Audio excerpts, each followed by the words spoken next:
Hello viewers, আসসালামু আলাইকুম। Welcome back to my page. আশা করি আল্লাহর অশেষ মেহেরবানিতে আপনারা সবাই অনেক ভালো এবং সুস্থ আছেন।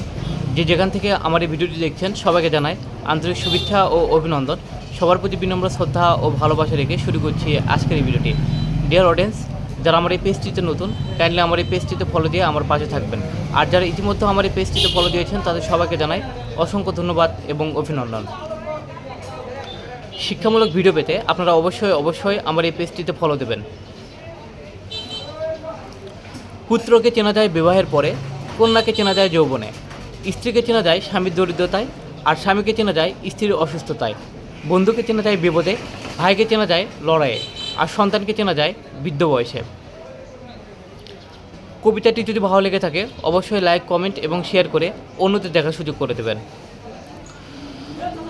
পুত্রকে চেনা যায় বিবাহের পরে। আপনারা আপনার ছেলের বিবাহের পরে সংসারের আসল রূপ দেখতে পাবেন। বেশিরভাগ ক্ষেত্রে দেখা যায় পুত্রবধূর সাথে কিংবা ছেলের বউয়ের সাথে শাশুড়ি বনে না, কিংবা শ্বশুরে বনে না, কিংবা পরিবারের কারো বনে না, অবশেষে ভিন্ন হওয়ার মতো ঘটনা ঘটে থাকে। কন্যাকে চেনা যায় যৌবনে।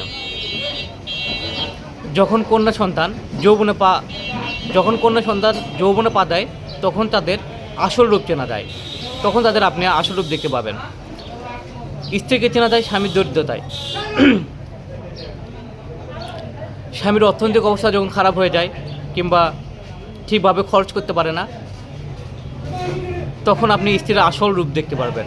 কারণ অভাব যখন দরজাতে প্রবেশ করে, ভালোবাসা তখন জানালা দিয়ে পালায়। স্বামীকে চেনা যায় স্ত্রীর অসুস্থতায়। স্বামীকে তখনই চেনা যায় যখন তার স্ত্রী অসুস্থ হয়ে যায়। তখন স্ত্রী কোনো কাজ করতে পারে না, তখন স্বামীর কাছে অকেজ হয়ে যায়। এরকম সময় এমনকি বিবাহের মতো ঘটনা ঘটে থাকে। স্বামী আরেকটা বিয়ে পর্যন্ত করে থাকে। বন্ধুকে চেনা যায় বিপদে। বেশিরভাগ বন্ধুকে আপনি বিপদের সময় পাবেন না। বন্ধুরা শুধু সুসময়ে থাকে, কিন্তু বিপদে কাউকে আপনি পাশে পাবেন না। যে আপনার বিপদে থাকে সেই কিন্তু আপনার আসল বন্ধু। ভাইকে চেনা যায় লড়াইয়ে। যখন আপনি বিপদে পড়বেন তখন আপনি আপনার ভাইকেও চিনতে পারবেন। বেশিরভাগ সময় দেখা যায় বিপদে পড়লে আপন ভাই বোন কেউ পাশে থাকে না। আর সন্তানকে চেনা যায় বৃদ্ধ বয়সে। বাবা মা যখন বৃদ্ধ হয়ে যায় তখন সন্তানদের আর বাবা মাকে ভালো লাগে না। বাবা মা তখন তো আর সংসারে কাজকর্ম করতে পারে না, টাকা ইনকাম করতে পারে না।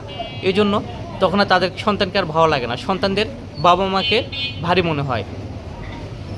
এই কবিতাটির অর্থ ছিল এ পর্যন্তই। সম্মানিত ভিউয়ার্স, ভিডিওটি যদি ভালো লেগে থাকে আপনারা অবশ্যই ফলো করে আমার পাশে থাকবেন। ধন্যবাদ এবং শেয়ার করে অন্যদের দেখার সুযোগ করে দেবেন।